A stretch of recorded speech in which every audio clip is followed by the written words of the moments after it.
রথযাত্রার দিন আমাদের বাড়িতে ছোট্ট করে প্রভু জগন্নাথ দেবের পুজো করা হয়। তো এই যে দেখতে পাচ্ছ, এই যে প্রভু জগন্নাথ দেব, উনি পুরী থেকে এসছেন গত 2 বছর হলো। তো গত 2 বছর ধরে এইভাবেই ছোট্ট করে প্রভু জগন্নাথ দেবের পুজো করা হয়। তো এইখানে আমার শাশুড়ি প্রভু জগন্নাথ দেবকে সুন্দর করে সাজিয়ে এবং নিজের হাতে ভোগ রান্না করে ঠাকুরকে নিবেদন করেছে।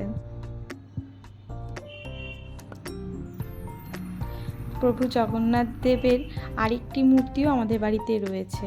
সেখানে জগন্নাথ, বলরাম, সুভদ্রা এই 3টি মূর্তিও রয়েছে।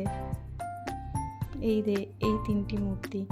আর আমাদের বাড়ির সামনেই রাস্তার ধারে আমাদের এখানে একটা ছোট্ট আশ্রম আছে। সেই আশ্রম থেকে রথ বার হয়।